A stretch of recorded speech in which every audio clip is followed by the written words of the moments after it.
post this on like Snapchat, but like I'm not. That's just like I don't know. My Snapchat fam don't know what it is. I'm about to tweet it out. Yeah, go ahead. All right.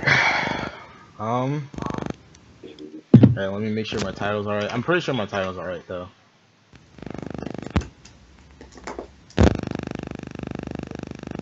My title's alright though. Alright, yeah. And let's get on the stream and everything, so we're good. Oh, word, it's lit. Yeah. That's what's up. Alright. What up? To whoever joins this room or just grazes by this, welcome to tonight's show. I'm gonna start calling it. I started calling. Alright, yeah. Thanks for the host. But like, I'm gonna start calling it Sizzle and his what was it? His council. Yeah, in his council. That's what I'm gonna start calling it. Because I think I think that's a good name for it. Because I was like, man, it's like multiple of us, but like, yeah, like, all right. So like everybody like coming into the stream or like popping in or whatever. I got the topics for tonight. We're gonna be talking about the new terms of service. This is a big thing in Twitch, of course. Tells people what they can and can't do in terms of like how they dress and stuff like that. It's been pretty huge for some e-girls and just people who do IRL stuff in general. Then we're gonna talk about shit. Yo, what's up, guys? Welcome. Yo, come on, keep them numbers growing. Let's go. Yeah. I'm too hyped for this right now. Yeah. I drink like a can. I drink a whole can of Kickstart right now. Jesus so Christ. that's kicking in right now. Yeah. That is definitely okay. All right. Too hype.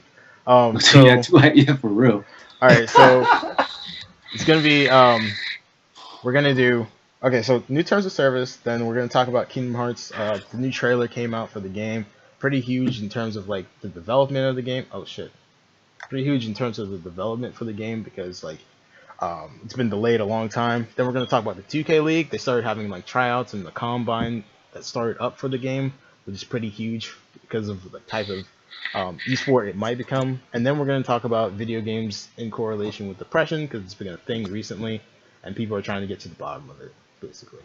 But yeah, so I guess we could start with our first topic, basically the terms of service, which Twitch did cover in a blog post.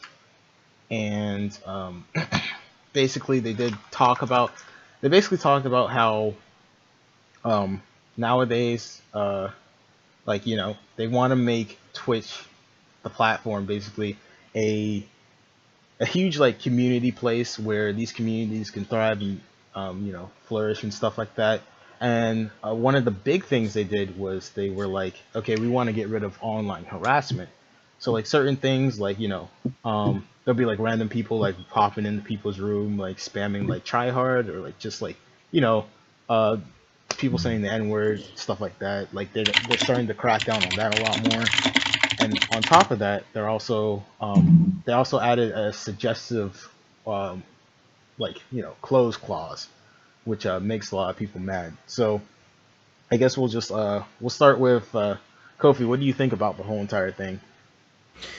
I think it's interesting. I mean, because Twitch is kind of in that position now with like the explosion of esports, like the even bigger explosion of esports. Now, I feel like Twitch now thinks that they have to kind of change their identity to make them more marketable. Mm-hmm.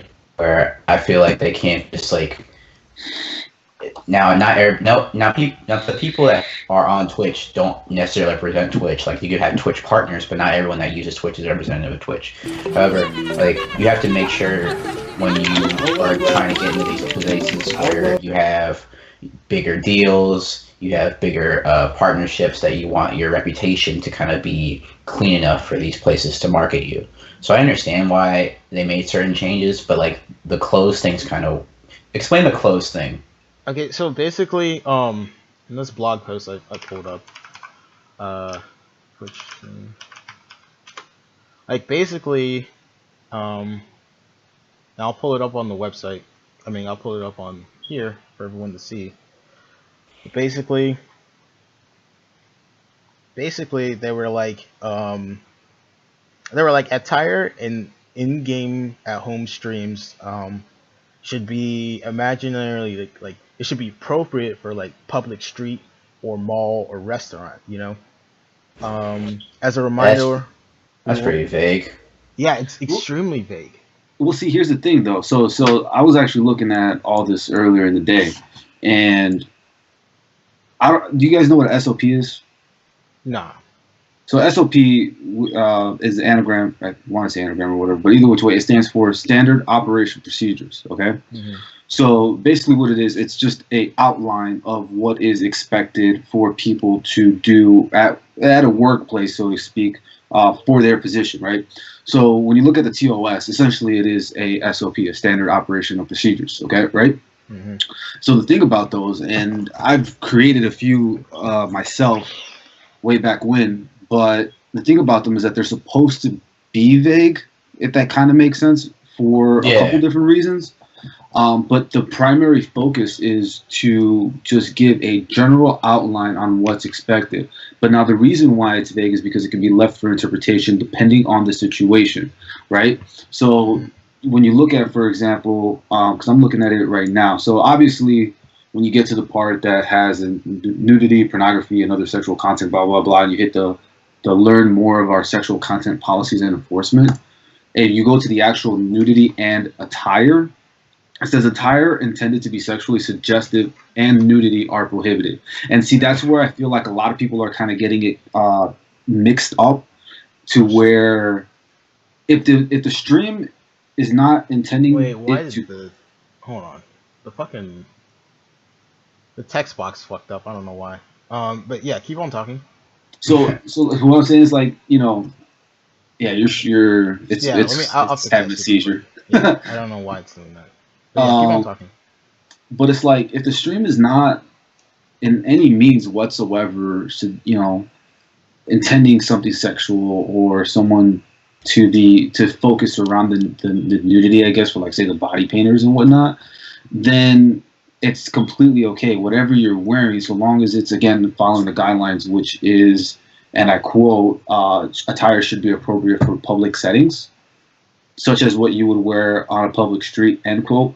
Then you're okay. Whether it's a low cut V-shirt, whether for women, or if it's some short shorts. The only thing is, I think what Twitch is trying to, call me for playing devil's advocate or whatever, but I feel like Twitch is just trying to touch up on the simple fact that it's like, look, we don't really care too much about what you're wearing. Please be respectful for the countless of viewers that we have coming in, or that are present in, whether they're underage or what have it, or they feel just slightly, I don't know, offended because of what the person is wearing. But overall, just make sure that the focus of your stream does not fall under sexually provocative in any form or fashion.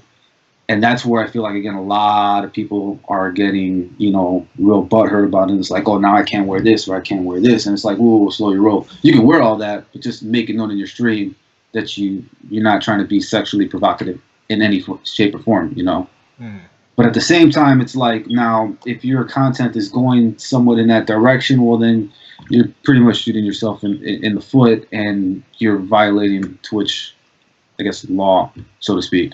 But again, that's kind of like what it's saying to me, Yeah. Yeah. And I mean, again, I've had I know a lot of like smaller streamers out there and stuff like that.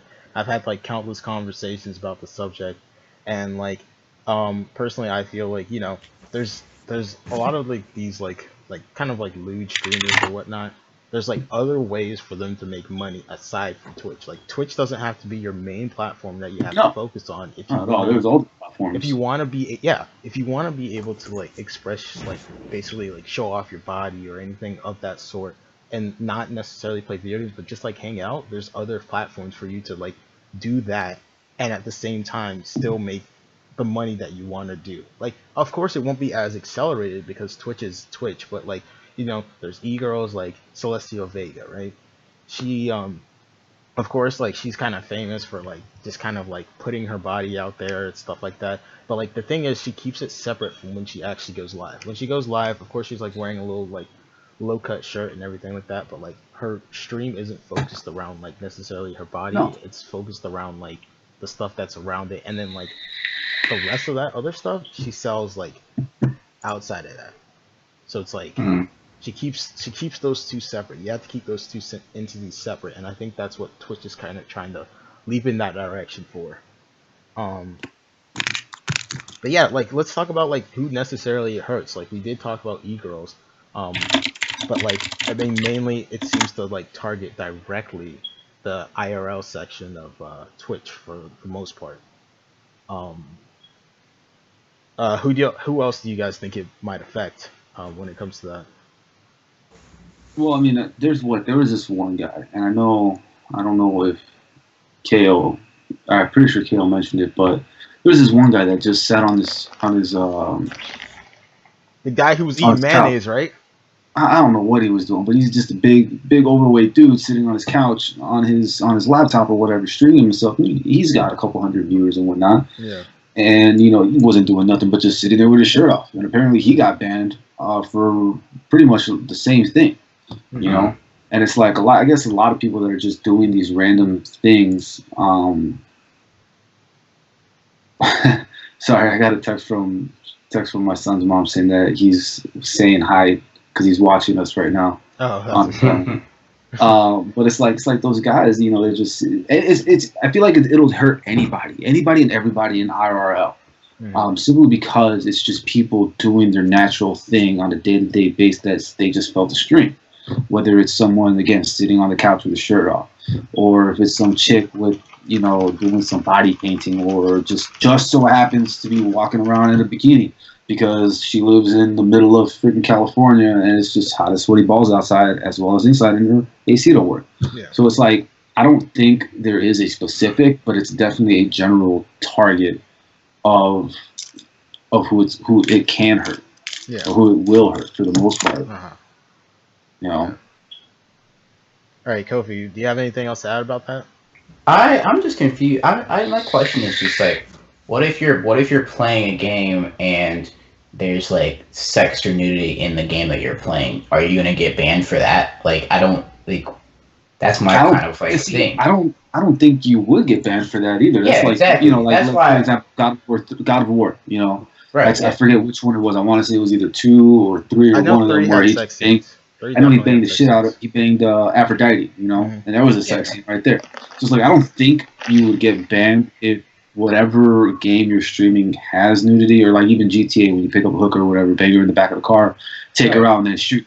That technically someone could be like, oh, that's violating the TOS, because one, that's can be considered what's called promoting violence, Yeah. promoting sexual misconduct, and things like that are all illegal, and even promoting illegal activities. However, it is part of the game. Yeah, that's what my question is. Like, There lies the gray area. I mean, but here's the thing: it's like just like we were saying earlier, that Twitch is now starting to become this whole thing where it's kind of what's called catering to its people.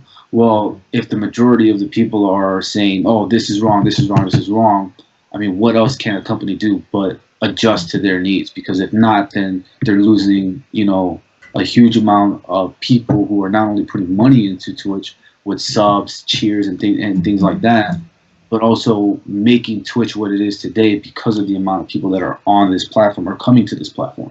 all right. One last thing I'll add is like games like Really? GTA are so popular on this game, are so popular on this platform, and GTA literally is like a platform where a game where like you literally run around, like you rob people, you like punch people in the face. It necessarily promotes violence, but the thing is, like again, our topic later on is going to be video games and depression, but we're gonna like basically when that comes also, it's like how much do video games actually influence like your mental state or your mental kind of thinking, like because people swear like Columbine was done by these kids playing like extreme video games. They're playing like Doom or whatever, and then they basically it inspired them to go and like kill like a whole entire group of people. And like like shoot up the school and everything. But like at the same time, like us as individuals, we're like, man, this just like mental illness. Those guys like just needed some sort of help or something like that. So like, where can we necessarily find this divide? And like, we need to find like the correlation or anything. But like overall, like let's get you guys' like final standpoints. Do you think overall that these terms of service were it's do you think it was the right move? Like, do you think Twitch, if they want to be more professional in the future, they should actually head toward trying to make these terms of service official? Or do you think necessarily that they should be like, you know what, we should be laissez-faire with our platform. These people are using our platform for free, and they're basically bringing us in views, so they should let go. We'll start with you, Kofi. I mean, if they want to be more professional, then yeah, technically in a professional setting, you're not supposed to like do certain things. However, I just feel like Twitch is just they have the potential to be even more popular than they are now, like down in the future. I mean, they already have the Amazon backing, and Amazon's going to take over the world in a couple of years. Like the entire Walmart does it first. yeah, either that or Walmart. But like, I don't know, man. If Twitch angers too big of a community that is powerful to Twitch, then that community will look elsewhere. So I think that they have to implement this lightly. They can't just they can't just do what YouTube did and just start demonetizing everything immediately, no matter like how it was. I think that it has to be like you get the extreme offenders first, and then you like whittle it down, and then you like kind of set in stone what is over the line and what's not. Because when you're saying something like this, there's no line really, and so I think that you need to kind of police it just a little bit before you like start to implement like the big changes. Yeah, for sure. All right, Alex.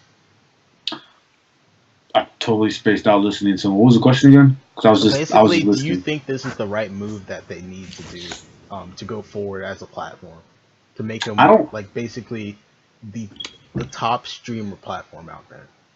I don't know if saying it was or wasn't the right move would be the best way to kind of like, I guess, put it.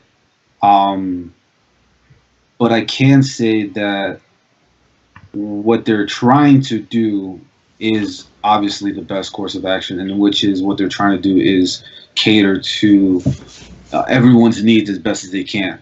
However, I do feel that if this is the direction they're going to want to do it, then Twitch has a lot more that they got to work on. They got to figure out a much better solution than to just kind of go, strict as strict as they have been with the TOS, and more so just kind of like overall change the overall scheme. Because like Twitch's focus is all gameplay and whatnot. And then, not too long ago they added IRL. Well, if you're gonna add IRL, and then of course you got all these people, these e-girls, whatever you want, whoever jumping on doing all these other things. And some people are complaining about it. What I felt they should have done would have been like, okay, well, instead of doing a whole new TOS, how about we just create a completely different section where it's going to take a little bit more verification of like age, whatever the case may be, so that those viewers can go in that section and actually view this kind of stuff. And then the streamers that do that kind of stuff have no worry about like, someone's going to either get offended or whatnot. So I feel like Twitch should evolve in a different aspect, but what they're trying to, their overall, I guess, what they're trying to do, the baseline of what they're trying to do is in a good direction. How they're doing it is wrong. If that kind of makes any sense. Okay, I get you. Personally, I feel like at the same time, like I understand where they're trying to go, but like at the same time, they are cutting out like a certain like personality of Twitch. Like I understand like, quote unquote booby streamers are like kind of a big thing here. You have like people like Pink Sparkles and other people of that nature who basically kind of like, dress sexually and stuff and on camera, and then like at the same time they do play video games. I'll give them that, but like at the same time they are some of their viewers are they're getting because of that, and they'll basically, but at the same time, their focal point of their streams aren't completely that. It's not solely, hey, look at my body, blah blah blah. It's more like, okay, well, this is here, but like, if you want to check that out, go check out my Instagram, go subscribe to my Patreon, stuff like that, and you can pay like money for like, exclusive pictures, like as some of these guys get.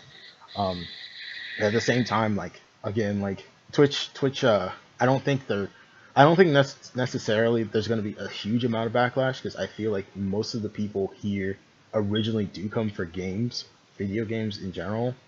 And like again, this platform was created just for video games. Like IRL people, they just have to find a way to compromise or stuff like that. But like at the same time, like they just can't. They have to think. They have to be able to adjust to it overall. I mean, everybody's gonna have to be able to adjust, whether it's the streamers or the viewers. That's including Twitch. I mean, that's just everybody. Yeah, for sure. All right, so we're gonna go on to the next subject, which is talking about this new Kingdom Hearts trailer, which I'm gonna pull up in a second.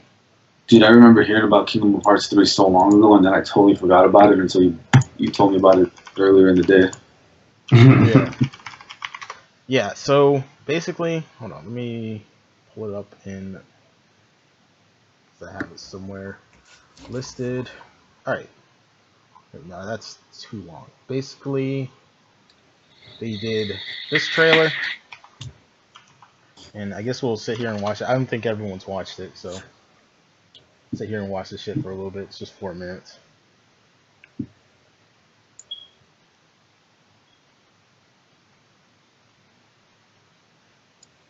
You guys might have to open up my stream to hear it, but still. 元13期間元随分な言われようだな。だってノーバディを引き連れてるのは元13期間だろ。ああ、新13期間ってのにも入って That る。 looks crisp. 私 I は know, right? 新13期 That 間 looks crisp. I think they're using, what is it? Oh my god, I just looked it up too. 久しぶり Oh my god. Shit, crisp as hell. お前の記憶になくても私は I think it's Unreal Engine 4覚えている。 is what they're using now for this game. 今日こそあの黒い It's 模様 crazy を hearing やっつける Woody ぞ。 speak Japanese. Like, I'm just like, what the fuck? It's like, that's not Tom Hanks. 真心込めて脅かします。危ない。 Yeah, I saw this earlier. Yeah. あいつらは一体誰だ。うわ、 It's pretty cool. こんなとこ見られたら。 Yeah. こんにちは。 I do like the fact that they're bringing in Monster Inc. into it. For sure, for sure. 人間を見 Like, ても I do want to see the other people they're gonna bring in, because I know that they're actually like bringing back the Little Mermaid. 俺はさり Lilo で and Stitch are also a thing in there 知っ too. てるって。マイク・ワゾースキーだろ。 Why did it take so long? Is it just like They just keep on delaying it. Like, Oh, it's just- crazy. okay. Yeah, there's They been a were like- lot of delays. Yeah, end of last year they were like, oh dude, we're totally gonna have like at least the beta and stuff like that, And then I don't know about you, but like this gameplay looks absolutely sick. Like I'm so excited for it. They're gonna have it for Xbox, they're gonna have it for PlayStation. There's a rumor that it might be out for PC too. If it's out for PC, you can kiss my social life goodbye, because I ain't gonna talk to nobody. I'm gonna be in my room just playing this 24/7. But yeah, they just keep on delaying it, and the release date for this is at the end of this year. That's what they're saying. Wow.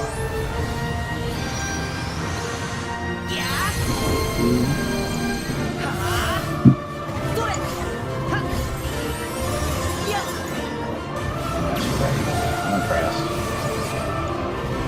Just like when I saw Super Mario Odyssey for the first time. Yeah. And I was just like, yo, what?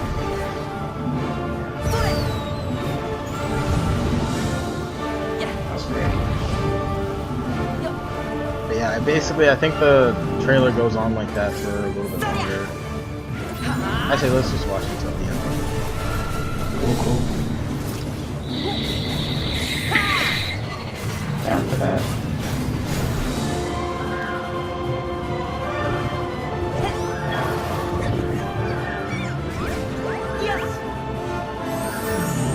that thing is so cute. お前の心に眠る I don't know why, but it reminds me of the unicorn from Deadpool. バニタス It's like that's the first thing that popped in my head. ベンテスそんなところに隠れていたとはな俺の心の雑誌 Okay, like for the people who don't know like the lore of like the thing is the lore of Kingdom Hearts is so rich and there's so much stuff that's happening within the game and it's kind of crazy. But like there's like a lot of videos out there, but like basically Sora is like half of Ventus, and Ventus is like this guy who like formerly was part of like organization, those Black Hood guys, and basically like he's like Sora's like nobody, and Sora's nobody is basically like kind of evil. So like basically at the end when he was like, oh yeah, Ventus, blah blah blah, but like basically game looks super crisp, like huge upgrade from like Kingdom Hearts 2. It looks like gameplay looks like it's gonna be solid. But yeah, overall, what you guys think of the trailer? Alex, we'll start with you. I think the trailer looks amazing. Even for a game, I guess you could say now, I guess we're all in the next generation of gaming and whatnot. Like it looks crisp, very clean. The fighting system from what we saw in the trailer looks very clean cut as well. Very almost has a little spin of a freeform in it. Kind of reminds me of like Devil May Cry. What was it? Devil May Cry 3 or 2? I want to say. Yeah. With the jumping around and everything, Mhm. but I'm impressed. I am definitely impressed by the trailer. Yeah, Kofi, what do you think? I think it looks really good. I am looking forward to seeing the interactions of all the characters. Because the character dialogue when Wazowski was like, "Oh, you guys aren't scared of humans," I was like, "Oh shit, this is crazy!" Like I was like, it's like a huge culture clash, and I'm like all here for it. Yeah. And I'm looking forward to it. Actually, It's crazy. It's so nostalgic because all these characters that we see, like they never had Toy Story in the game. They're adding Toy Story this time around. There's so many Disney, basically Disney movies that have come out in the time from, I think Kingdom Hearts was like 2008. Basically come out from 2008 to 2018. Like you have Frozen, which has been rumored to be in the game. Moana, which has been rumored to be in the game as well. There's so much stuff that could be in this game that they can cover, which is like intense and like insane. Cause like it just like for a lot of the Kingdom Hearts fans out there, like of course we're getting like all these like little spin-offs like 2.5 and all these other games that like nobody really cares about as much as like the big 1, 2, and 3. You know what I mean? right? Yeah. Yeah. So like when we're like when people are like basically me for instance, I'm fangirling so much over this game because I'm like, man, there's so much stuff that can happen with this game. I don't think they can go wrong. And Square Enix, like although they have Final Fantasy, Kingdom Hearts is definitely one of their like focal points, and it's definitely one of those games that they've made a lot of capital off of, so they can't Hands afford down. to give it up. Yeah. Hands down, yeah, I agree with that. Yeah. For sure. And as just like a Disney Pixar kid growing up, it's gonna be cool just to see Toy Story interact with Mike Wazowski. But, however, I had not seen Frozen or Moana. Really? Like I've never seen the movies. dog, I don't go to the movies like that anymore, man. Bruh, you never got that junk on bootleg? Come on. Yeah, for real, right? Yeah, I don't know, but I just don't make the time to see movies anymore. It's mostly like me catching up with like anime shows, you know what I'm saying? Okay. Like, That's fair. Anime is very important right now. I'll tell you that yes, much. it is. It is a way of life that I'm trying to get more accustomed to. Hey, bro. After this show, I will give you my private movie site where I go for all my movies because you need to watch Moana. Moana was a good movie. It Moana was, a good dude. movie. I thought it was gonna be like a girl, like a little, like like kid movie and stuff. But I really enjoyed it. I was like, damn. And the Rock was singing. I was like, shit. Yeah, go ahead. I was supposed to see Lego Batman in theaters. Dude, Lego Batman. That's the movie. That shit's shit was. tough. So tough. That was, dude. Oh my god, I would sit there and watch that by myself more than Yeah. like for real. I would have a movie night by myself and watch that shit. Yeah, for sure. That's how good that movie was. Yeah, I need to set aside more time to watch movies. I don't think the last movie I've watched it's been a while. I've seen more like TV and stuff, but I need to get back into like movies and cartoons and shit. All right. But yeah. All right. So yeah. So that covers basically that. But yeah, another thing I actually wanted to talk about was I was actually a long time ago they did mention that 2K League was starting up, and you know NBA 2K, really popular game, basically the best NBA game out there. NBA Live tries to compete every single year, but they fail. They're basically like the little brother who like tries to do everything their big brother can do, but like fails miserably. But you're just like, oh, it's all right, NBA Live, you're cute anyway. So like that's how I kind of feel about that interaction right there. But like 2K League starting up, basically, they're trying to make it into a big esport. They're having like tryouts, like there's like players who have like basically some of the requirements are you have to have 50 pro-am wins, and then like off of those 50 pro-am wins, people can start picking you up, and there's gonna be like basically a pro-am, like a combine where you can work out these players and see which ones actually work for your squad. There's like at least like 16 teams, I believe. Yeah, it's 17. 17 teams. Yeah. Yeah, Like, you can talk more about it.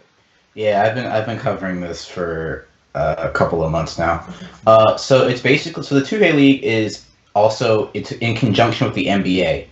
So these 17 teams are NBA teams that are investing in kind of being like, okay, we're gonna have an E-League team. So for one of the teams is called Mavs GG, just like Mavs Gaming. Mm-hmm. So like they are directly like it's like with the NBA. So the qualifying was you had to win 50 games in a game mode called Pro-Am, and the 50 wins to qualify that wasn't to just be like how good you are.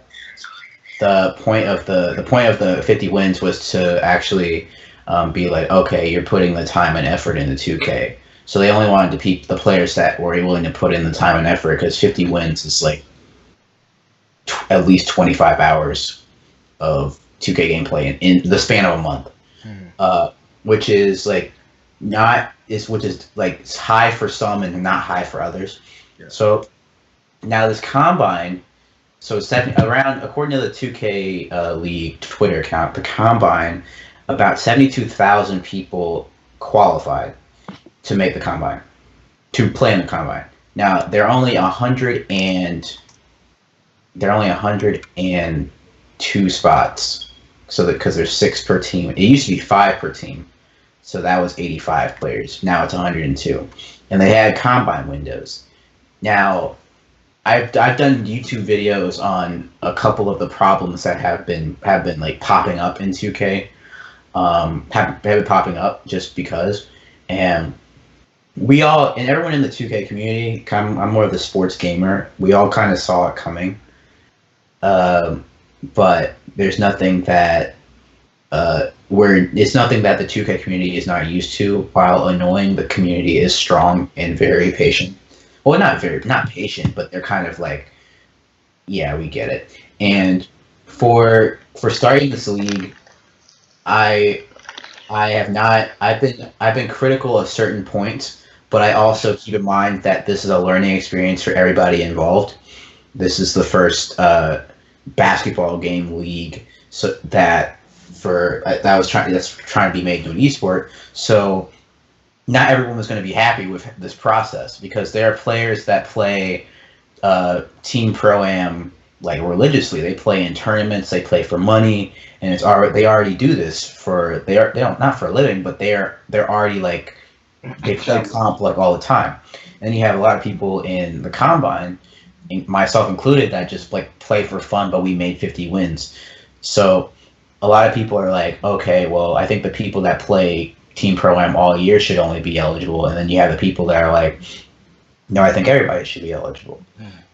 And so there are other things that are kind of impacting the combine, where it's like some players were having trouble getting into games. They were having server issues, which is of course, 2K and servers go hand in hand. Yeah, I was about to say that. Yeah, 2K and servers, like they make jokes about it in the game. Like they're well aware of this. Mhm. And there's also the point of a lot of people in the 2K community are selfish and don't like to play team basketball. So there are a lot of people that were just in the combine to just sabotage, beat ball hogs and stuff like that. Yeah.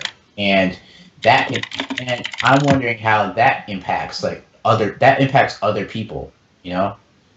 And that's just like confusing to me, but not confusing. I mean, it's just like you knew it was gonna happen. I'm just confused. I just don't think that everyone in this combine is going to get a quote unquote fair chance because there's just too much film and too many people to try to watch out for it. You know? Yeah. Like it's just I don't think it's possible for if you have 72,000 players eligible and they're playing more than 40 games and you're saying that stats are not the be all end all. I just don't know how it's not. I don't think it's not possible to get the 102 absolute best. Now it's possible to get 102 pretty damn good players. That's very possible, and if that's what happens, I'm totally fine with it. But it's not going to be just like the 102 best players. Also, there's been some talk about like some people have been speculating on like whether like YouTubers are going to get like higher priority and stuff like that because they're already like popular and stuff. And I don't think that's the case because a lot of YouTubers have said that they're not interested in making the combine because if they do make the league, then they have to like practice and then they won't have time to make like YouTube videos, which is already like a steady stream of income for them. So it's just a lot of moving parts. The combine's been a lot of moving parts, and of course there's going to be some outrage on what happens. And additionally, they've added more times to the combine playing window. They've added like 12 more, which is like more than like they had originally planned. So 2K, while 2K has been like, they've made like details and guidelines, they've kind of been like changing stuff as we've gone along, and it's either been to accommodate the masses or the people that have been like out of the Yeah. So that was a good rundown for sure.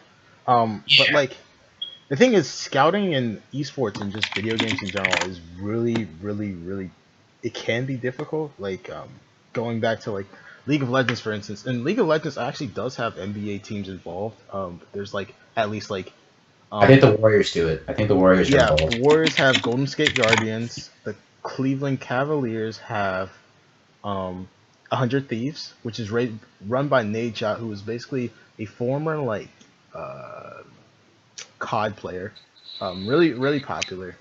And then there's Clutch City Gaming, which is run by the Houston Rockets. Right. And like basically like the NBA, I think it's so cool that because they know they have a lot of for shortness of words, they know they got the clout, and they know they basically can like run things, and they basically have a lot of money to get involved in places, so they're like allowing their teams to like kind of just like branch out, make all these business opportunities in the 2K League. With esports on the rise, basically it's a great thing to get invested in. The thing is, I think like honestly, like the players who are eligible, I think it should be primarily like you should have like basically a stat cutoff, like those people who are like basically making like doing so well during these pro-am games and playing so well, those should be like the pool you pick from, because like I think about it in League, right? The only people that are looked at for like professional play are the people who are literally top 1% of NA. If you are a diamond and challenger and up, that's who they care about for like pro play. Like if you are platinum, gold, bronze, like basically, because the ranking goes bronze, silver, gold, platinum, Diamond, Master, and then Challenger, right? Challenger being the Mhm. highest. Like people care more about Challenger players. Like if if if sorry if well actually NBA 2K kind of does have that with the Legend system, right? Like Hmm? like they kind of have it with the My Park Legend system. Oh yeah. Yeah, Yeah. that. That's yeah, basic, but that system is basically just on like how much you play. Like you could play like 5,000 part games and then become a legend. Like that doesn't mean you're necessarily good at the game. yeah, And that's the problem with how 2K can analyze the combine, because you have a lot of players that like know how to like cheese and like game the system, and that's why like the game, like being able to watch game film is going to be so important for these community managers. And that's where I'm saying like there's too much film for you guys to watch. yeah, So, and 2K is not really the 2K18. It's been like there have been two very like good moves that have been like labeled as OP, and like just like you can score on anybody if you use these two moves. So it's kind of, so the skills gap has kind of been closed. But with that being said, there is levels to this shit. Like Yeah. I've been putting like games against comp, and I've like done okay, but it was you could clearly see that I like did not belong on the court. Like Shit. I got like eight. I had like 8 and 12. It was like 8 points, 12 rebounds. However, it was just like everybody else just like knew what to do and stuff. So I'm like, those people I get. Like not everybody's like suited out. Not everyone is like suitable for this like team basketball like life. Yeah. And there are a lot of good players in 2K that play park, but like they only think about themselves. They don't know about like teamwork, and they don't know about basketball terminology like high IQ, making the right play. And 2K's badge system doesn't support good team basketball. It kind of encourages you to be. 2K's badge system encourages you to be more selfish with your gameplay. So that's another thing that makes the league, like scouting for the league, so hard, because during scouting, a bunch of people just like posted stats of their averages and stuff like that. Well, like I could play a game with you and you can score 50. However, you could be a ball hog, you could like not pass the ball, you could cherry pick and not play defense, and that's not what the league wants. However, you see the stats, like you can't just go off of stats alone. And that's why it's so hard. Like if this was a game where like, if this was like, let's say Call of Duty, where you could go off like most kills and like TD ratio. yeah, TD ratio, like that stat, while it's not the be all end all, it's like a good indicator in my opinion. I completely understand. I completely agree with you. However, if you average 30 points a game, you can't, like you could be cherry picking, you could be. There's no real clean way to define exactly what that means. Yeah, and that's a number of different ways to be able to get that average. Exactly, and that's where the problem kind of lies, with trying to figure out and sift through all of these players, because there are a lot of good players in 2K, but there are only like a few great players.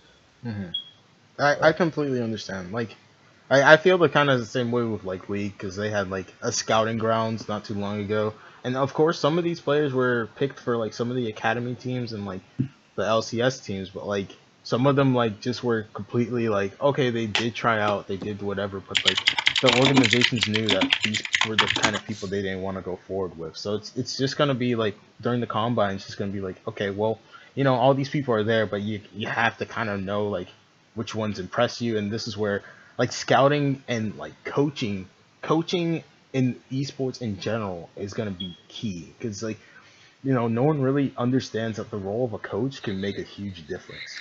Oh, absolutely. Yeah, and like coaches can like do a lot. But yeah, Alex, you haven't had a chance to talk, so do you want to touch on? I The mean, there's not much I can really speculate on, because I don't really play a whole lot of sports. I really don't play any sports games at all. I mean, the only sports game I have is NFL, Madden. Madden It's, I think Madden 20 from 2016. I think 3 years ago. I don't know. Either which way, I got a Madden game from a bit back. And I mean, if I'm gonna play a sports game, it's gonna be football. Like that. That's what I'll play. So, I mean, even hearing about this, it's definitely the first time I'm hearing about it. You know, getting taught, learned, or educated on it, whatnot, like what's going on and what 2K wants to do, what the NBA wants to do, and it's just like it's listening to it. It sounds great. It sounds like an awesome idea. Because again, it's like I don't think I can remember any point in time where there was a huge, or at least a big enough league per se within the NBA esport genre that I've ever seen. So for something like this, and again explaining on what they're trying to do, what the goal is, or what the idea behind it is, it sounds great. Honestly, it sounds pretty awesome. It almost sounds like, you know, trying to give people a shot at being in the NBA, quote unquote, without actually being an NBA player. You know, Right. And it's definitely a pretty great way to get more pro players recognized. However, even now, hearing about, you know, how they check out how the scouting goes, and, you know, the stat system and the skill overall, the assessment of skill, it's like there's a lot of different holes that I can definitely agree on that's going to be there. It's going to make it pretty hard. And then turn is going to develop into, is it going to be, sounds like it might end up being like a very average kind of entertainment, like nothing to be crazy over, like you see with Call of Duty, or you see with like the League, at least for now, until they fix some of these issues, you know? Yeah. So I'm over here like just kind of lost in the wind, not really knowing how to feel, but I mean, that's kind of like what I'm gathering just from listening to you guys talk about it. And the thing is that we've seeing what Madden has done a great job. Oh yeah, Madden has done an amazing job. Like Madden has done a great. Yeah. Now I was actually about to mention that. You might not like the gameplay, but the way Madden sifts out like the top competitors, like through their tournaments and all that stuff, like the Club Championship Series is like, first of all, you have to qualify. Then out of like so the Madden Club Championship Series this was the first time I did it. So I think it was the first time I did it. So every team you had to qualify, then you had to play in a double elimination tournament to be one of the top 32 gamers to go to this tournament.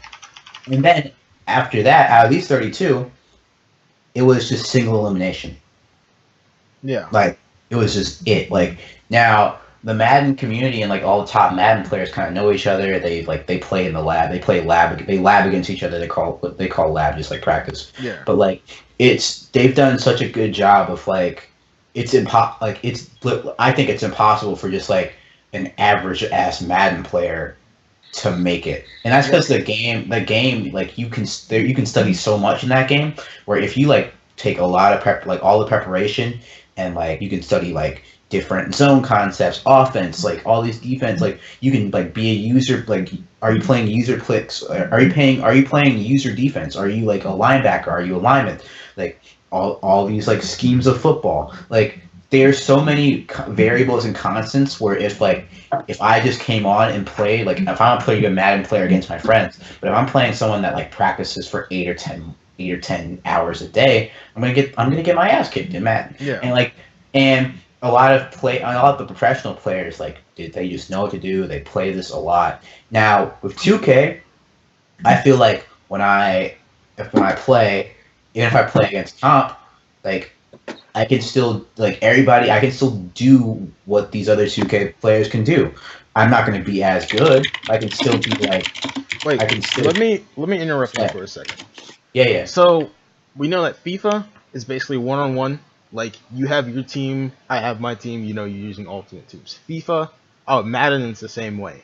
NBA 2K can be that same way. Do you think it's right for them to go in the direction of Pro-Am style, where it's 5-on-5, 5 individual players playing against 5 other individual players? Or do you think they should go in the direction where you have one-on-one, like one person's controlling the whole entire squad while another person's controlling the whole entire squad? I'm a huge proponent of the 5-on-5 actually. You see games like Overwatch where they have like the variety and it takes a little bit more just like strategical advantage. Same thing with And, League of Legends. yeah, same thing. Like everybody's a different thing, and it's just like diverse. And then the gameplay, there's a little bit more strategy involved. I think that 2K has the potential, if this 5-on-5 league works, to start going off into the one-on-one kind of circuit where you control all 5 players, because that's a different form of gameplay entirely. Not I don't care about the park because that's just not. Yeah, It's Park not. is. It's not. It's just This whatever. is greedy people trying to dunk on each other.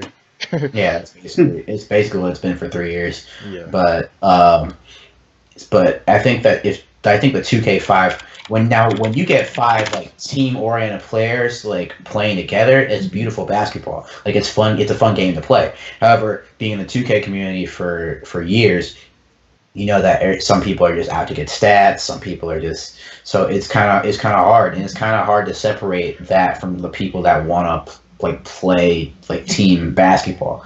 And for me, since I work nights and stuff like that, it's hard to like find 4 people I know Yeah, to for sure. to play. And so it is what it is. But like at the same time, I wish the game the best. I think that the audience is there, the game is there.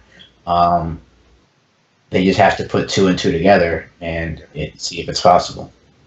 And this is like 2K's first time basically handling a bigger esport. Like, of course, like EA's had experience with like Madden and FIFA and stuff like that. But like, Alex, do you have any like closing remarks before we move on to the next subject? I mean, I would definitely say I would agree. But yeah, I mean, bottom line, regardless whether it's an actual 5-on-5 like league, or if it's a 1-on-1 like how Madden's doing it, it has the potential to do both.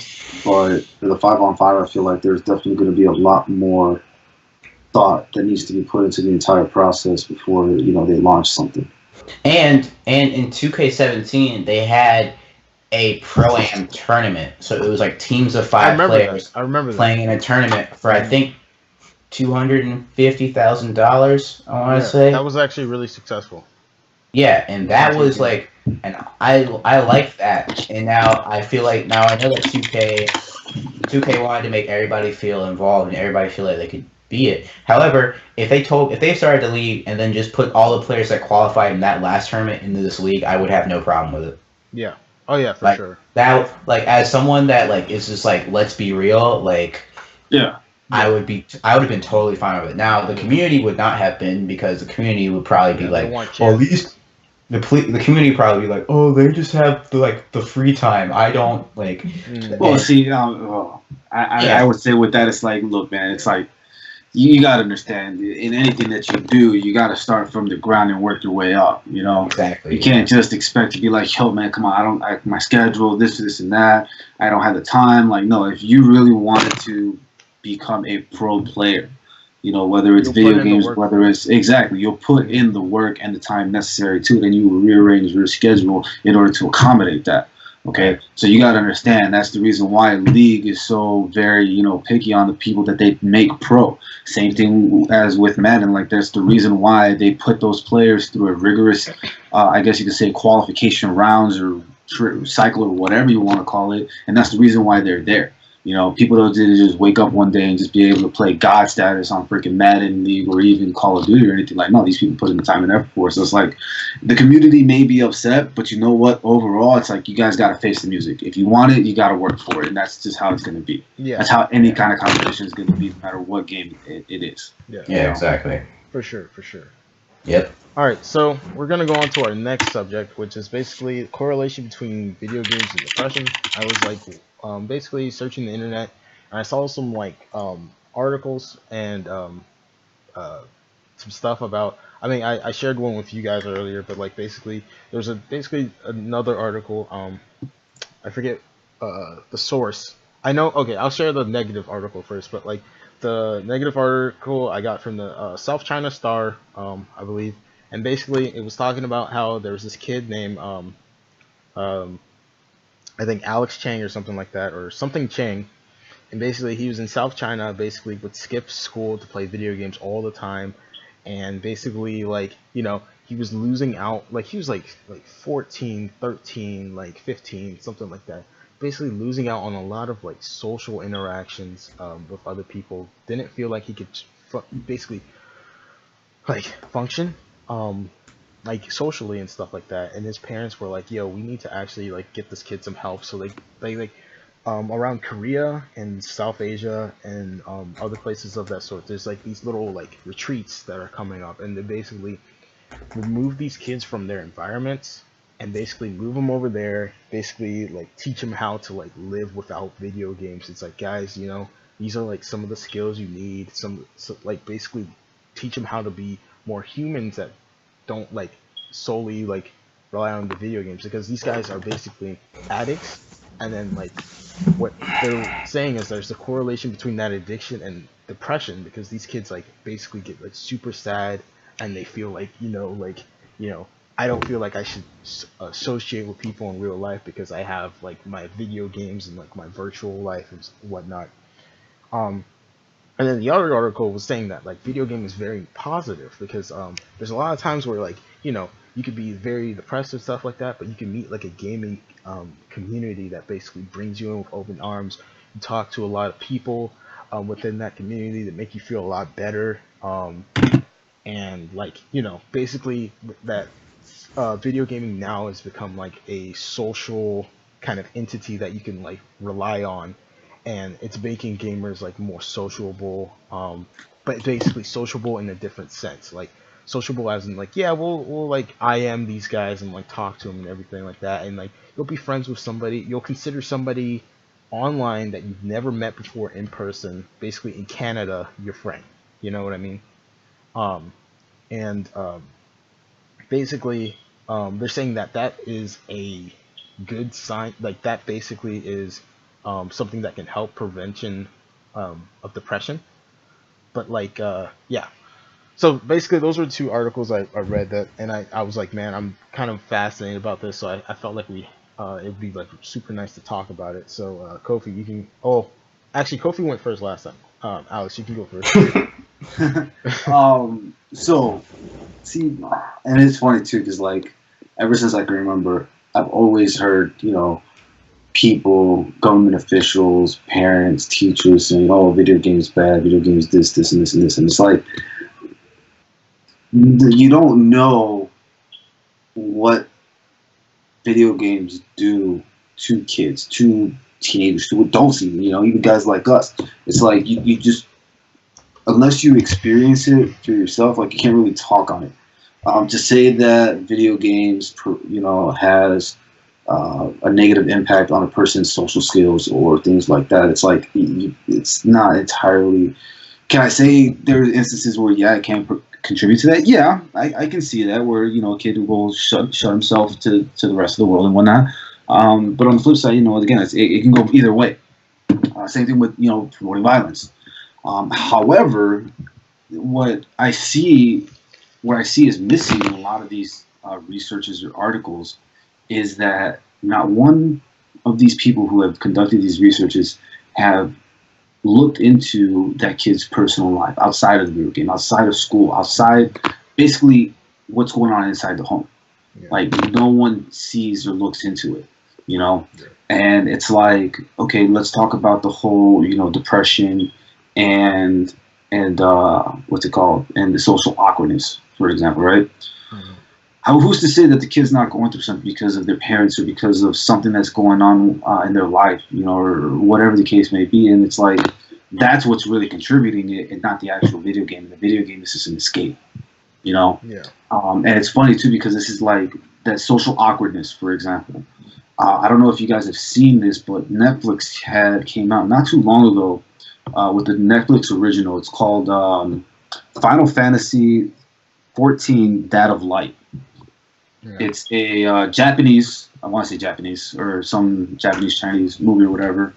So you'd have to watch it with subtitles. But the whole focus on it is how this kid, as a kid, his father never allowed him to play video games. Finally got him a game console. and the game was Final Fantasy, right? And so he started playing it. His dad came in one night while his kid was playing it, and they both kind of like bonded over it, right? And then as they grew up, their relationship kind of just like spread apart, and so now his dad doesn't talk to his family. Whenever he does or he has to make an announcement, it's always the last minute, like just out of nowhere, like, hey, this is what's going on, that no one ever expected, you know, right? And his father quit his job, didn't tell the family why, didn't do anything. So his son was like, you know what, let's try doing something. Bought him a retirement gift, the PlayStation 4, got him Final Fantasy Online, and got him to start playing on it. And his son, the whole thing about this show was that his son decided to pretend to be someone, so to speak, to befriend his father within the game to get him to open up more. Because he realized that in a game like that, especially MMO games, or even if you get into a community or whatever, you're meeting all these new people that won't judge you for who you are or your race, sexuality, ethnicity, whatever the case may be. They're just there to play and have a good time, right? Mm-hmm. So he finally gets him to open up, and then at the end of it, long story short, his dad becomes a little bit more open, starts talking more, starts being more connecting with the family, so to speak, at the very end. But again, it's like you say like these kids are being socially awkward or depressed because of these games, when in reality, the majority of them, I honestly feel, is the exact opposite. You know, video games is literally an escape for the people who play it. You know, it's definitely an escape for me. That's why I love Final Fantasy Online or any Final Fantasy games, because the story is just so immersive that you feel like you get sucked right up into it, and you just forget about whatever problems you're dealing with at the moment, just to kind of relax and, you know, de-stress a little bit. But again, like these supposed correlations or these supposed studies where they find a connection between violence in video games, social awkwardness in video games, or depression in video games, it's like, okay, first take a look inside what's going on in that person's home. You know, see what's going on with their parents, what's going on with their personal life, whether it's at school. Maybe they're getting bullied so much. Maybe that's why they're depressed. You know, maybe their parents aren't accepting the fact that they're either gay or lesbian or whatever the case may be. You know, I may not completely understand it. Maybe the kid is identifying himself as a freaking kitten, and no one understands him. I definitely don't understand that, but you know, that's what that person may feel and what it is, and so be it. But it's like, that's something that they got to deal with, and it's hard. You know, it's definitely hard to want to say this is who I am and feel like no one's going to accept you for it. And the only place you can go to is video games and escape. That's all it is. You know. So again, like that's how I feel when it comes to these kind of things. It's like, if you don't just start assuming when you haven't looked at everything that's going on, because you don't know everything that's going on with that kid in their life, and all you're just looking at is just two things: him and video games, and nothing more. You know. Yeah, so, and then on top of that, you know, even with that Korean kid or whatever, it's like, you know, in the Asian culture, they're very strict with their kids. You know, definitely make them focus on studying, doing something like either becoming a nurse, a lawyer, a doctor, a pianist, a musician, and things like that. And they're very hard on their kids, you know.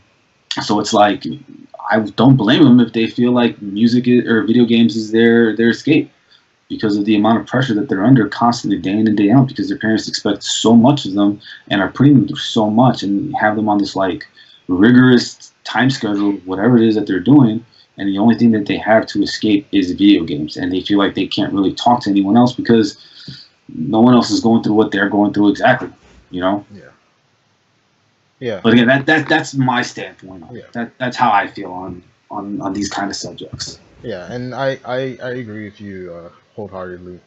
Kofi, do you want to add on to that? Or? I mean, like, I don't think I have depression, but video games has helped with anxiety easily. Like, not even close. Like, if you're just thinking about the world, I can just put on Super Mario Odyssey, play a little Overwatch, play some 2K, Madden, FIFA, like, play some Injustice. Like, there's so many things that, like, I can just play and, like, play for hours and just escape from. You know, I hope that, for me, I think that video games and depression, like, I think that there are many other factors that can be involved in this, because I don't know how direct a correlation there is to video games and depression, because maybe video games and the fact that maybe video games plus the fact that you get bullied at school or you get made fun of or like people you're not really being able to make those interactions. Like I see like that in conjunction with one another can lead to depression. I'm not sure if we can like just link a video game directly to depression. Yeah. I think that when you think about certain people's lives and like maybe video games is like all they have, and then it may just like In that case, you need to probably like seek some sort of like further help. But yeah. So personally, I've been playing video games for like a long time. Started like with my older brother, basically like playing like. Kobe, you remember Soldier Front back in the day? Yeah, Soldier Front, this really like shitty shooting game, and like I used to watch him play all the time, and then eventually I started getting into like a lot more like online games and stuff like that, and you know, basically fell in love with like video games. I was like, man, these are like real fun. Like, I mean, growing up, I wasn't like really popular or anything like that. Kind of an awkward guy, but like I always found like video games as like kind of like my woosah. Like, no matter what, I could always go back to them and play them and stuff like that. As of recently, I have been diagnosed with like depression, but like, and it did affect me a lot growing up because I had no idea like I was actually struggling with it, like because like you can get it from a lot of stuff, like you can like basically like it can start like triggering like early on like from academic pressures, which primarily was my thing, like basically ever since I was in like 6th grade and like trying to like keep up with like this school and everything like that. It just takes a toll on you. Then you just want to like escape from the world, and then you run back to video games. I would never describe myself as an addict, but like I have been like, but there's like times in like especially like college and stuff where it'd be like, hey bro, like let's go out to this party, don't you want to like hang out and stuff? I'd be like, nah, the League of Legends calling my name though.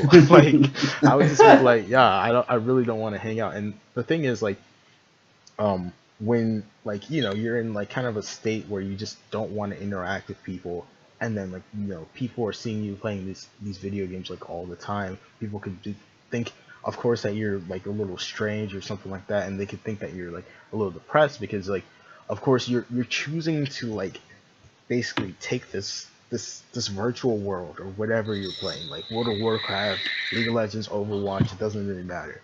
You're choosing that virtual world 90% of the time over this like basically real world where you can touch somebody, you can feel somebody and stuff like that.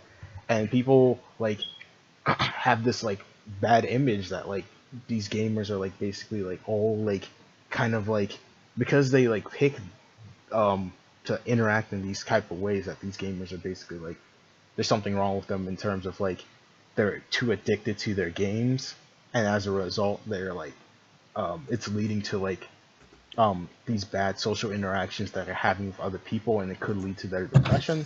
But yeah, it's I mean coming from a personal, because like I've been a huge gamer my whole entire life.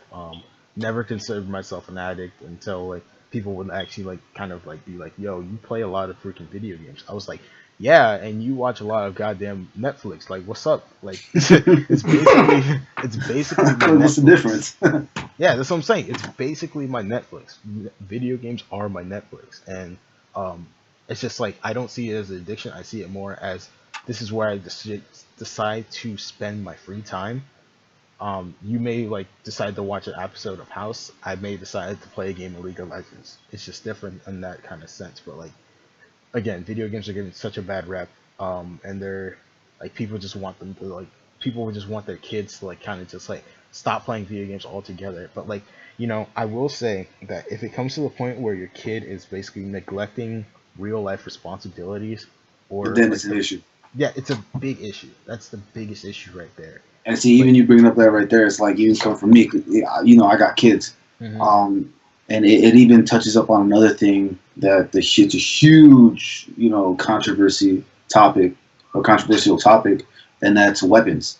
You know, handguns, assault rifles in house around kids and whatnot. It's just like, and that was something else I wanted to touch up on when it comes to these video games. It's like that's another thing. As a parent, you have to set boundaries. You know, I'll let my kids play video games. I mean, I already got my daughter. She's 6 years old. She has her DS. She plays Super Mario on it. She loves Mario Kart, and she'll play that on the Wii U.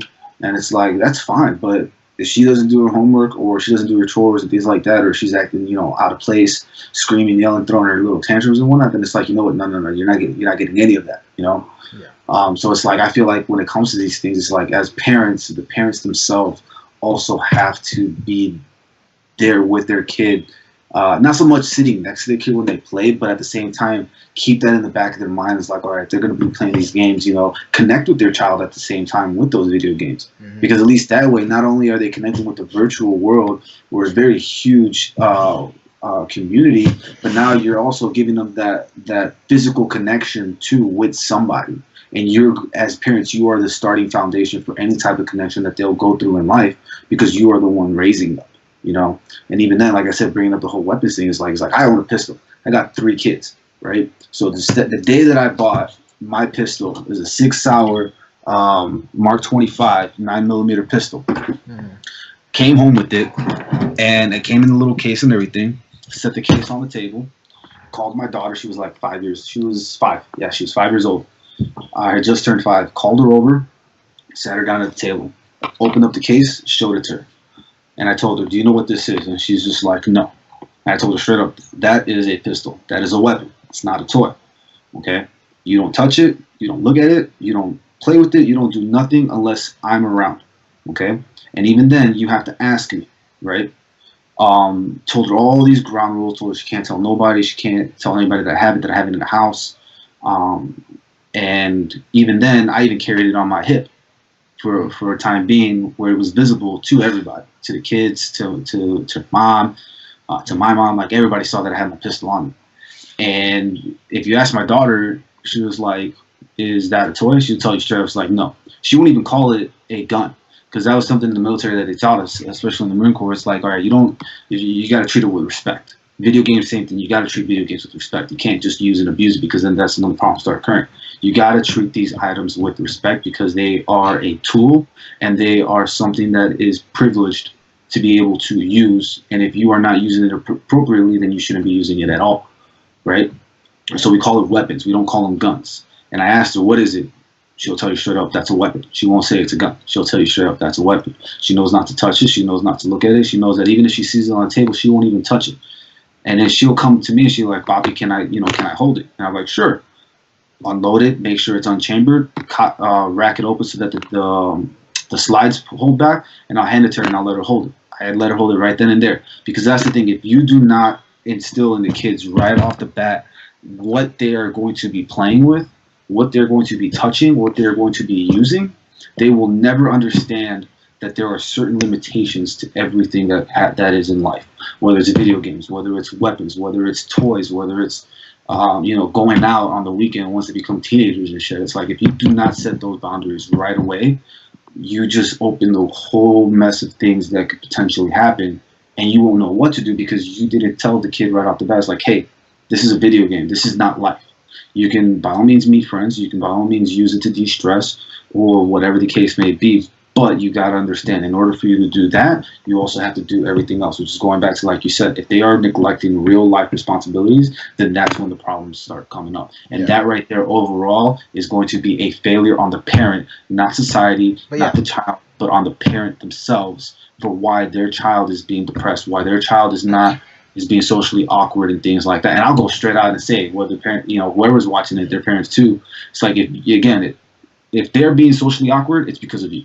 If they're depressed, it's because you are not paying attention to them enough, that you are not seeing the signs that they're giving at home. And it's up to you to be able to address those, and if need be, find the help that you need, because you can't do it yourself for whatever reason, so that your child is not like that for the rest of their lives, and that they understand what video games are, and that is privilege and not a right, and that is definitely a release, and by all means a great tool to relax and de-stress. But again, it comes only if they fulfill their natural day-to-day obligations, again, chores. Yeah, but let me ask you this, though. Like that. What's up? Like, basically, and this is for both of you. Oh, like, thanks, man. Yeah. Thanks for the agree. Yeah. So, let me ask you this. So, we're in a society where technology is very dominant. Like basically, we're in a society where, like, no matter what, at a young age you're exposed to video games, whether it could be on the iPhone, anything like that. And there's basically like this new wave of parenting where basically it's like, oh, if your kid's not like stimulated enough, or your kid's not doing anything, or like it's like, oh, my kid's like, like acting up or something like that. Let me just give him the iPad and then he'll like go back to that, or like he'll just like, No, I like, don't agree with that at yeah. all.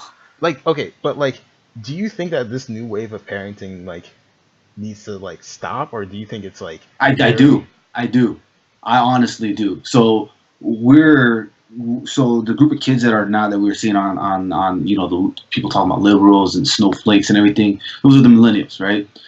I was born in '92. I'm Dude, pretty sure we're all hate about the same age. I hate all that. Here's snowflake the shit bad stuff part like though. that. Here's the bad part. Technically speaking, we are millennials too. The only difference is that we were brought up a different way. We were the beginning of the millennials. We were raised completely different than how these kids are being raised now, because of the simple fact that it's like, okay, yes, we have all this technology that's come out. There's nothing wrong with that. We have to adapt. Even as older of our generation, we have to adapt. That's anybody in life, whether you're 30, 40, 50 years old, whatever the case may be, we have to adapt. That also means we have to adapt our parental needs, however, our parental styles. However, that does not mean that just because my kid is throwing a fit or whatever, I'm automatically going to give him my phone and be like, all right, here, watch the videos, or put on Netflix or anything like that. It's like, no, you want to throw a fit? Guess what? Your ass is going in the corner. Your ass is going to be on timeout.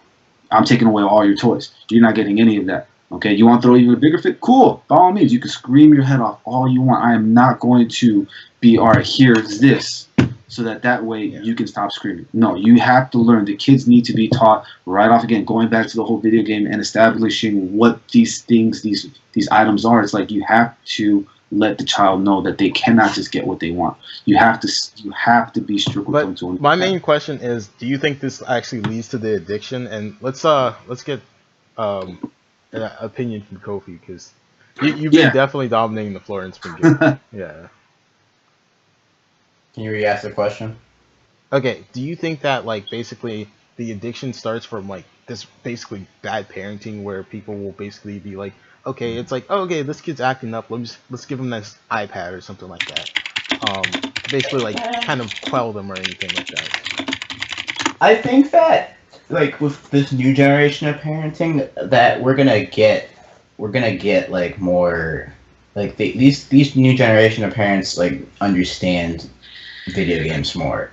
They understand that if their kid sits and plays video games for like hours on end, then it's pretty normal. It's more normal than like it's more normal today than like people like 20 years ago, because back then, people 20 years ago thought if you didn't like to play outside, there's something wrong with you. But now it's just like, maybe if you're a kid and you're interacting with people and stuff like that, it's fine. But I do agree with the fact that you have to do moderation, because too much of anything is not going to be good for you. But so like for instance, it's just like if I play video games for too long, I get a headache. That's just what happens. Mm-hmm. Like, and if I was a parent, of course, I'd make sure that my kid did everything else first before they can play their video games, of course. Like, you had to take care of all your other stuff, use your homework done. Are you playing? How's everything in school? Like, at least talk to me for like 2 minutes. Like, I don't need to talk to you for that long. But like, you just talk to me for 2 minutes. Like, make sure everything's good and stuff. Then you can like go and play. Like, that's fine. Mm-hmm. I think that when you neglect your kid and then and video games are all they like have in terms of interaction, that's when the problem starts to become to happen. Yeah, I definitely agree with that. Like, despite me being so dominant on video games and like basically playing them, like I'll admit I've neglected relationships because of it. Like, I'd be like, oh, I'd rather play video games than like do this and this and this. It's because like, number one, it's like if I'm stressed or something, that's my go-to. Like, I just don't care. But like, at the same time, like, I do feel like because I got this moderation of video games growing up and everything like that, I know how to interact with people. Like, I can tell, like, basically, like, my job that I got over the summer, purely because I know how to interact with people. Like worked for like a Fortune 6 company. I keep on saying I feel like I should not have gotten that job.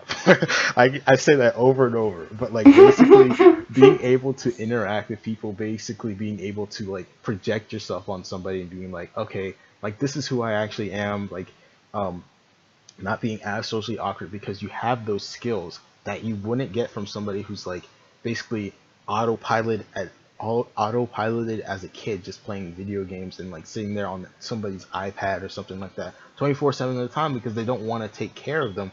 They'll basically autopilot them on like an iPad or something like that, and it basically takes out a good portion of that social interaction that a kid deserves and needs to basically thrive and not lead into this spiral of depression that could come on later on. And I feel like, I'm sorry to cut you off, but I feel like a lot of this is also coming from the younger aged parents than the older. 100%. Like, you know, it's like people my age, because I'm 25. Yeah. I think I'm 25. I honestly don't remember my age. How many I'm kids do you 25. have again? I got 3, and I got a 4th one on the way. You know, so by technicality, I'm a very young parent. Man was I had my daughter when I was just turned 19.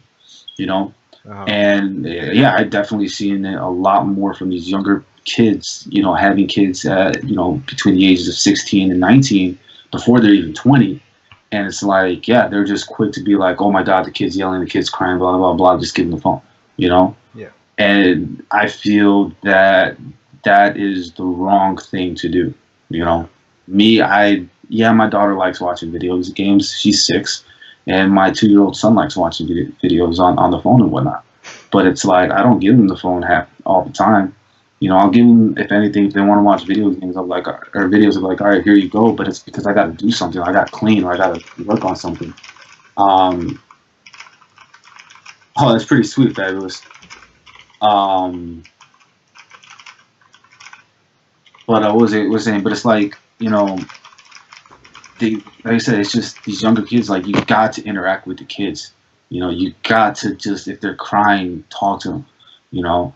And that's what, like, me and my son, my 2-year-old son, dude, over the weekend alone, I can't tell you how many episodes of Power Rangers me and him sat and watched. Bro, Power Rangers is dope as shit, bro. I can't tell you how many times I've watched the movie, the Power Rangers, bro. Like, we've watched that so many times, and it's like, that's the shit that you got to do with your kids when they want to do something. They're crying for a reason. They're crying for your attention. They don't want you to just shove a screen in their face and just be like, here, shut up, kid. You know, watch it, because that's basically what you're doing, you know? But again, if you got something you got to do, that's pretty important. Like, again, clean the house, do, you know, your things around the house, then all right, that's a little bit, you know, acceptable. But it's like when you're just sitting there with them and they're just crying or whatever, give them attention. Do something with them, you know? Yeah. Don't just shove a screen. And then you got to be careful, because if you keep doing that, even when you're just doing dishes or doing chores around the house and you just give them the screens, like, they get used to that. Even that alone, you got to moderate that, you know? But yeah, I definitely feel like it's happening from a lot of these younger kids. A lot of these younger kids becoming parents way too early. Yeah. And I'm just glad. I'm glad that I was blessed with the parents that I have, with the family that I have, and the fact that I was able to grow up quick enough when I found out I was first going to be a father. You know, because by no means was I the maturest guy on the block at 19. But I could definitely say that when I found out I was going to be a father, I was lucky enough to be one of those guys that was like, all right, you know what? Let me start straightening some shit out, because the kid's no joke. You know, being dad's no joke. Yeah. It's definitely trying, and it's definitely, being a parent is tiring, but it does come with a lot of blessings so long as you do it right, you know? But yeah, Kofi, do you have any last minute thoughts about basically the correlation between video games and depression? And basically whether, like, we already touched and talked about, like, basically there's like little factors within those video game addicts or anything like that leads to their quote unquote depression. But like anything you'd like to add on before we switch to viewer questions? I don't think I have anything else. I think that I've covered this. I've talked about this topic to the best of my ability. So I think that I'm good. Right. Mental health is always a touchy thing. It is. And especially like I feel like every case really, like, it's like depression, it's anxiety, but I really think that every case in and of itself is like different. Oh yeah, for sure. People need Right. different things to stimulate. Some people need the medication. Some people just need like to actually like talk to somebody because they're alone. It's different for everybody. And the problem is like it's the word depression has become very normalized to the point where it's Right. like, oh man, somebody Yeah. will be like, yeah, I have depression, but like the thing is like people Do don't you? realize, huh? Like you have, yeah, people say it, but then you go like, Do you really have do depression? you No. really though? Yeah, because the thing is, there's such a huge difference. There's a line. There's depression over here, and there's sadness over here. Two different, complete different Yeah, things. very different. Like there's like major sadness, which is actually like a thing. It's like a clinical thing where it's like very temporary. Like there's something in your life that basically like has hit you like pretty hard. And then there's like depression, which is like an ongoing struggle to like basically kind of like Function. get your serotonin levels to this point where you'll just be happy. But like Right. again, it's different for everybody. But yeah, yeah, we'll take maybe like 10 minutes of damn. We were supposed to end like 30 minutes ago, but the conversation got pretty juicy. But yeah, we'll take like maybe like 10 to 5 to 10 minutes of like viewer questions if anybody has any. If not, then we're just gonna end out the stream. Before we start them, up here we got my co-host. All right, we got my co-host Kofi. His Twitter and basically everything that you can follow him out is like right under him. We have my boy Alex or Pale Dragon. He also streams as well. You can check out his stuff as well. First question is, do you agree with Yasuo getting banned over jokingly saying he was gonna knock out Poke? This is stupid. Okay, for context for some of the people watching, there's a League streamer who was joking about knocking out like a girl who's like one of his friends and stuff like that. Honestly, I know it was playful, but like then again, it is a form of harassment. Like, don't know if he necessarily should have gotten banned for it, maybe warned, and I don't think he should have said anything of that sort. Because hitting women is awful. But yeah, Yasuo is a huge League streamer. Pokey Main is also a huge League streamer, and he joked around about hitting her in a boxing match. Kofi, your thoughts? In a boxing match? Yeah, he was just it's a boy and a girl. He was basically like he was trying to basically joke about it, but like then Twitch took it to another level and he got reported. So he got like banned like twice for it. Did they ask what she thought or nah?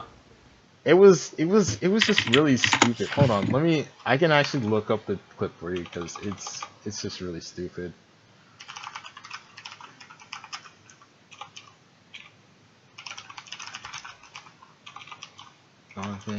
Like I understand why he did get banned. Like, damn, there's actually a lot of videos on this shit.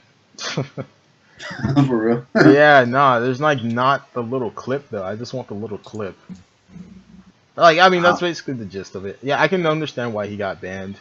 yeah, I If can he understand deserved why to he get got banned. banned. That's something else. Were they talking about boxing each other, or did it just like No, come like out he was over? just on stream and he was like, "Oh man, I'm just gonna if Pokey like comes up to me and tries to box me, I'm just gonna hit her with that left one or whatever." And like basically somebody reported his stream because he was like, "Yeah, you're gonna hurt a woman. This is not okay." But like obviously both of them are really good friends, so like he was like obviously joking about it. But obviously you can't do that on Twitch. Like, Yeah. I mean, it is what it is. Yeah. The rules of the stream, bro. Yeah. Oh yeah, but like a quick recap for everybody who just joined as well, because I see we have a lot more viewers now. Basically we talked about like the biggest things we talked about today. Kingdom Hearts trailer coming out, looked pretty good.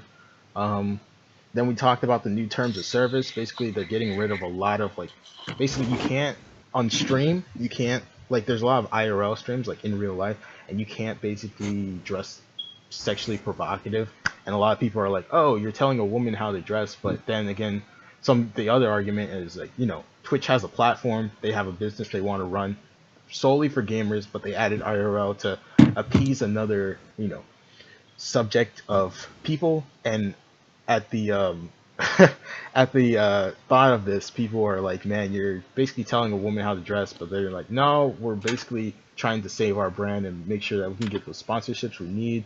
Then we talked about the 2K League, basically like how esports and video games work out, and then we talked about video games and depression, which a lot of you guys came in from. Anime next week, we might talk about some anime on here. We might have to put that. Oh in. shit! Really? I'm gonna Yeah. come back then. Bro, I need to start. Yeah, I need to I was gonna start. come back regardless, but Yeah, I feel you. We need to start. We definitely need to start covering like My Hero Academia. Like, Oh I just yeah, started- bro. Season 3's coming. bro, soon. I started with the first episode like not too long ago. This shit is actually like flames. I was like, holy shit. But What episode you on, bro? episode 1, like I literally started yesterday. I haven't had much time, bro. That's it. Bro, I haven't had much time. I didn't even stream on Man. Monday, bro. I'm slipping. I'm definitely slipping.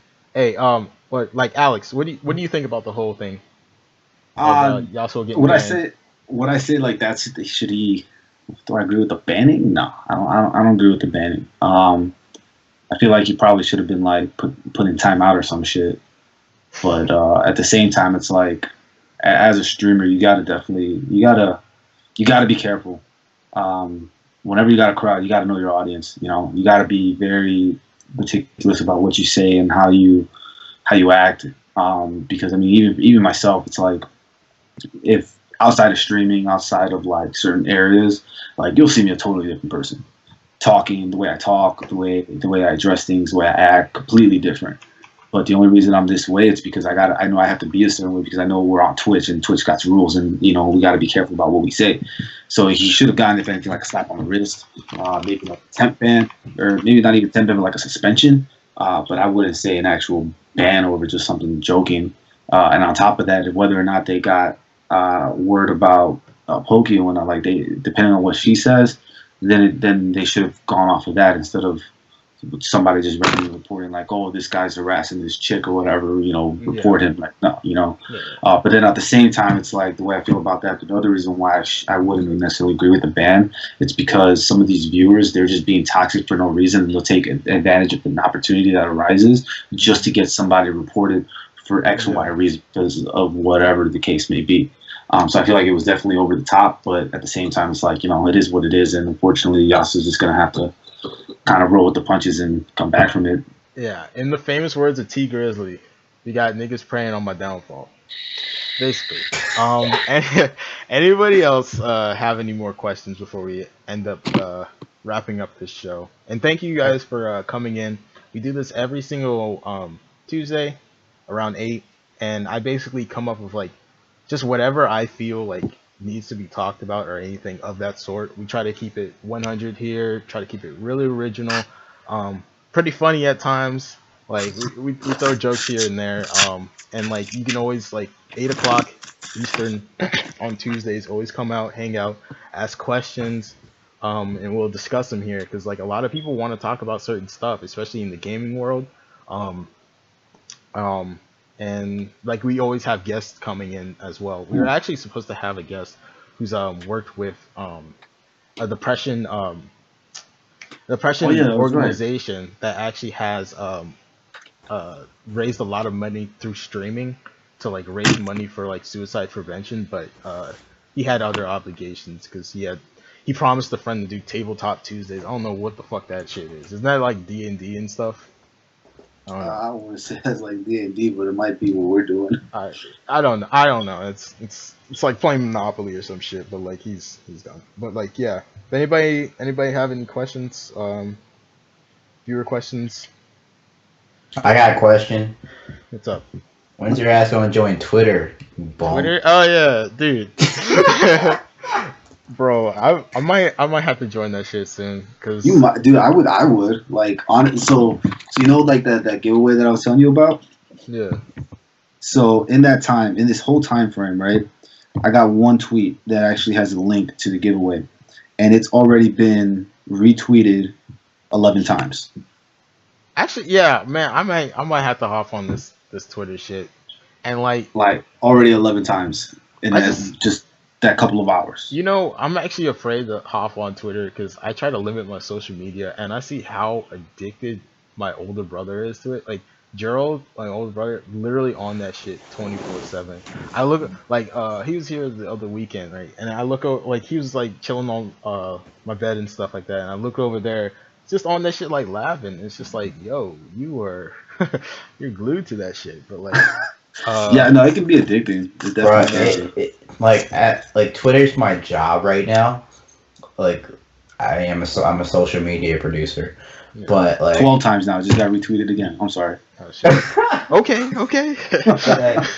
but like Twitter, it can be exhausting. I've been working in Twitter for like 4 years, and I don't know, man. It's like you don't have to be on it all the time. Like you can still have your fun, but like I've had an account for like 8 years, and it's been like, well. Yeah, So that's like, why I'm kind of switching. I'm kind of switching to like YouTube and all that stuff. 'Cause I want to like actually like, because Twitter has done like it's built me this audience, but like it's not making me money. So yeah, true. Yeah, I have like I usually use Reddit and like look at black people Twitter on that because they basically put all the black tweets in one place, and that shit is so fucking funny. But yeah. you be sending us screenshots of the tweets, and we're just like, dog, just get a Twitter. yeah. You send us screenshots. I'm like, oh. Yeah, God. I do need to get a Twitter. Just might do what make I do. one So with after my the Twitter stream. account that I made for my stream, I actually am following. At the moment, I'm not following anybody, only because I'm more focused on updating my followers on what's going on. You know, that's what I'm doing with my Twitter account at the moment. Yeah. So, like I said, it definitely is something. I'm limiting myself. Like I'm not making a Facebook. I got rid of my Facebook for a reason. Facebook. And then as far as the Twitter goes, like I said, it's just purely straight for the streaming. I believe at this point they're using Facebook to spy on us. All those goddamn Russians everywhere, bro. I don't trust that shit. But yeah, That's why anyways, you limit. That's why you limit what you post online. Like overall, you just limit what you post online true. all the time. Yeah, You know, you never know who's watching it, but it is what it is. Yeah, Snapchat's only good for like nudes. Like it's just like everything just has a purpose nowadays. It's whatever. But yeah. Any more questions? We'll end it out in like maybe like 2 minutes or so. Oh, real quick, let me. I'm gonna throw out the giveaway if you don't mind. That would. Yeah, Oh no yeah, problem. shit. I should have actually. Yeah, let me put that link in the. Yeah, go ahead. description. So, real quick for everybody that's watching, I got a giveaway going on right now. By entering into it, there's multiple ways you can enter, but for every entry you submit, you gain a better chance of winning either the grand prize or the runner-up prize. One of those is, and I hope everyone will do it if they so choose to actually enter into it, is to not only follow myself, but to also follow Sizzle's stream to be included. That will also gain an extra entry into the giveaway. The grand prize is going to be a Razer keyboard, mechanical keyboard, kind of like the one I got right now. I got the Black Chroma Oh X shit, Go, fancy. Mercury edition.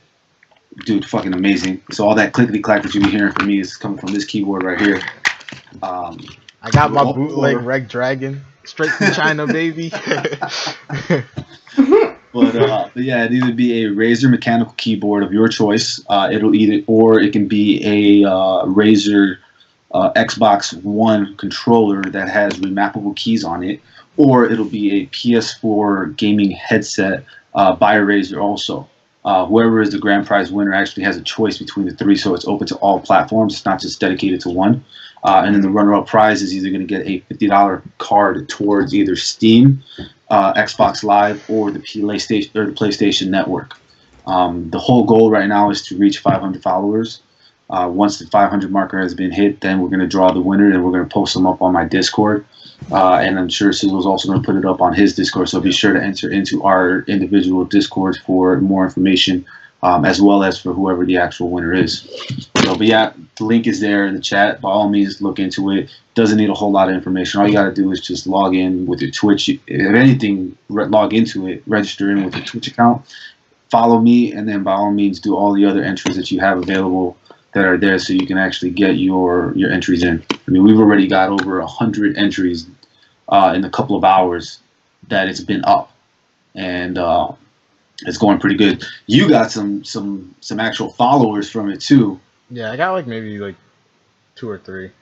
No, you got more than 2 or 3 because I've actually been looking through the entire activity, like who's been doing what. Like you got more than just 2 or 3. Oh, true. All right. I haven't So been again, like on it too much, but oh, dude, I've been keeping an eye on it. I've been like even right now. Hold on, let me check real quick. Where is? yeah, because I was at like 80. Well, I was at like 86 followers for the longest time. I think I actually lost a follower. I don't know how that happens. like, like fuck whoever left me, man.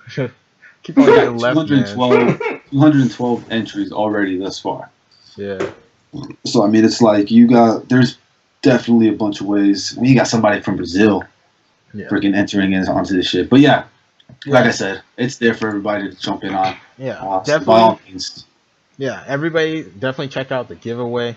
Doesn't look like everybody has any like questions or anything.